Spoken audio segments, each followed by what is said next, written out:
The game I developed for this project is called SUBMARINER. It's an arcade-style, high-score based 2D game where you play as a submarine avoiding sea mines underwater. The goal of the game is just to survive as long as you can. You can use the movement keys to move the submarine around in any of 8 directions. Crashing into a mine or going off screen will blow up the submarine, and that counts as a game over. Your submarine's oxygen will slowly drain as you are underwater. To replenish it, you need to return to the surface or pick up an air bubble floating in the water, near the bottom of the sea. If you're willing to sacrifice your oxygen, you can dive down to the bottom of the screen, where you may be able to pick up a missile. These missiles can be used to blast away the mines in front of you to clear a path. The game gets harder and harder as you progress through the levels, with more and more mines approaching and going faster and faster. Your current level signifies the difficulty of the mines coming at you. Every 20 seconds, the player advances 1 level. That is essentially the game as it stands in version 1.0. Let's talk about these mechanics in a little more depth. We'll start with the mines. Here's what they look like in some very early versions of the game. The first thing you'll probably notice is that they used to have chains attached to them. I added these because when I did my research, I found that a lot of sea mines are chained to the seabed, and since I wanted the seabed to be visible in the final version, I thought it would be best to implement these chains. However, playtesters kept getting confused, thinking they had to avoid the chains as well, so I ended up removing them.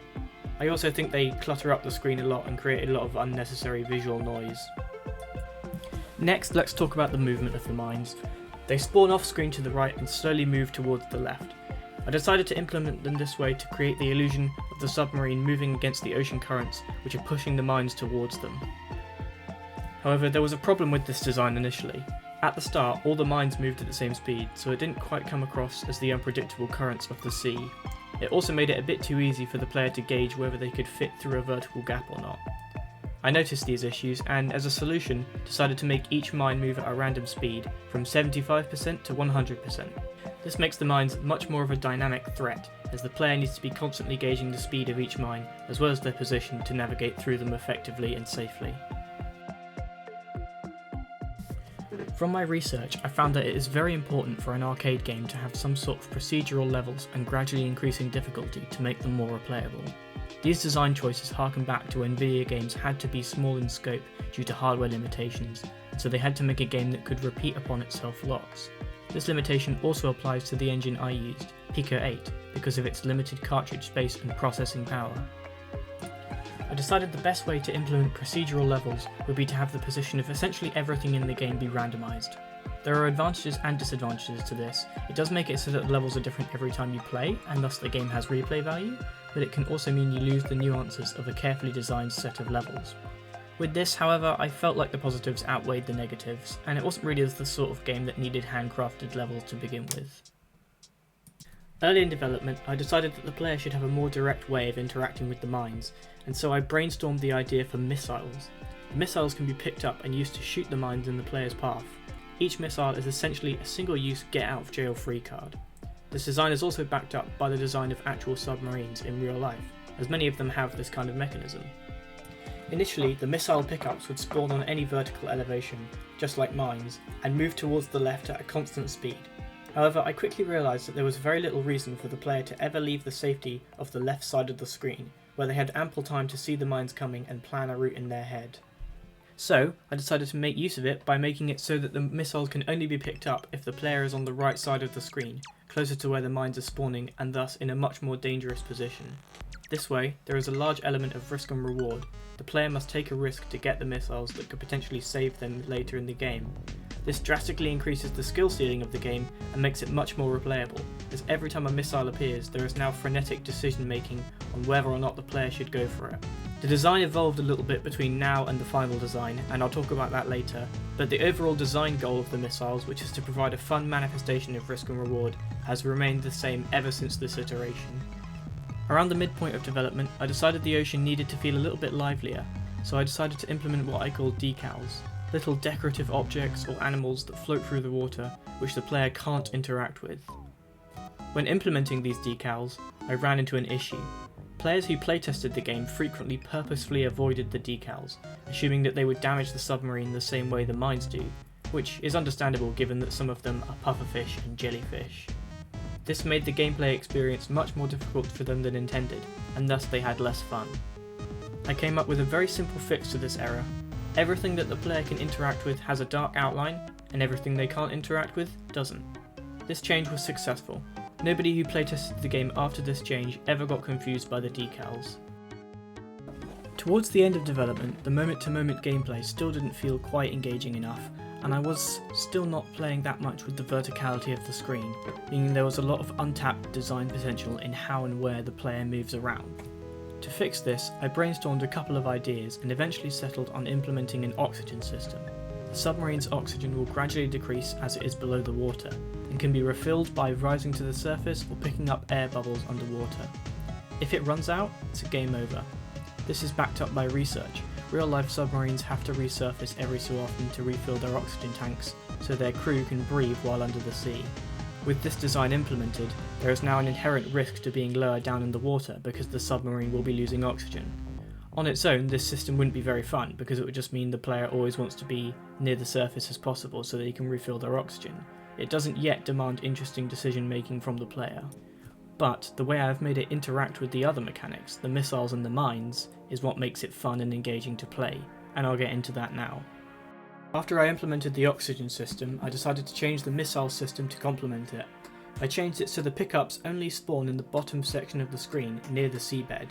This fits with the original design purpose of the missiles, to create a reward for players who are willing to take an unnecessary risk, because the player must sacrifice oxygen and weave through mines to get the missiles.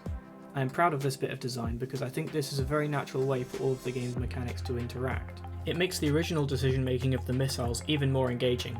Not only does the player have to think about whether they can physically find and traverse a safe path to the missile, as they did before, but they now also have to consider how much oxygen that path will cost and when they'll next be able to refill it. There was a problem with this design solution as well, and that was that it meant that once again there was no reason for the player not to sit towards the left of the screen, as it is the safest spot to see the mines approaching.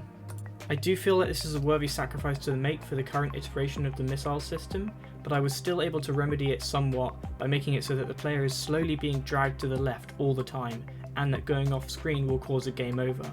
Not only does this enhance the illusion of the ocean currents, but it also makes it so that the player must constantly adjust themselves.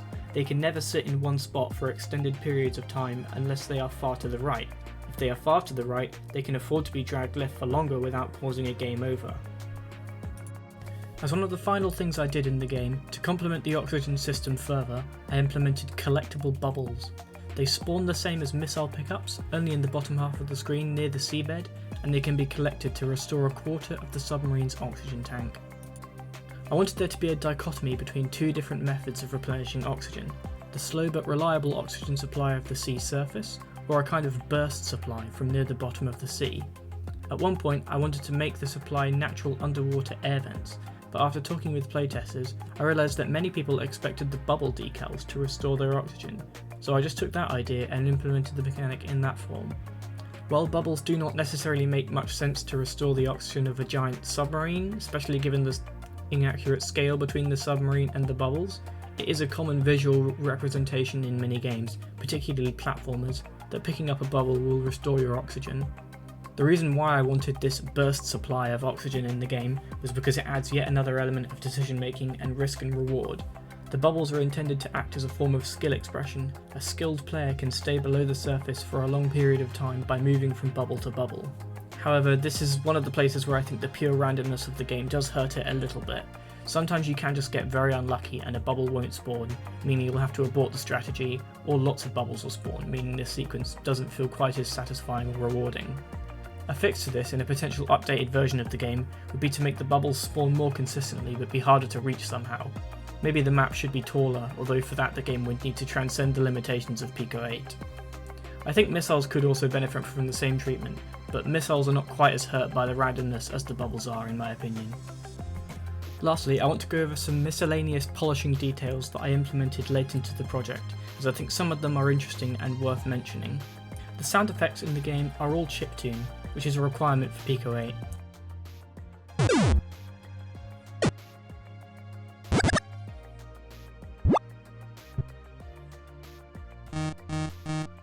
I added a sound effect to signify when the player's level has increased, since many people didn't notice it was happening. and I also added an alarm sound effect and a red text pop-up for when the submarine is running out of oxygen.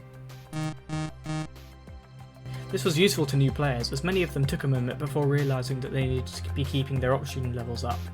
The fact that the red text is above the ship is also a subtle signifier of where the player needs to go to restore their oxygen. I also talk in the design documentation about a potential future version of the game, which would hypothetically be free from the limitations of Pico 8 and able to be released for the public for monetary gain. I think a version of the game like this would benefit from being a roguelike, as roguelikes seem to be a very natural and modern evolution on the main ideas of an arcade-style game, in that the goal is to get as high of a score as you can, as seen in games like Spelunky and Balatro. If you would like to play Submariner for yourself, the link to the itch.io page and the Pico 8 page is included in the video description. I would love to hear your thoughts and feedback. Thank you for watching.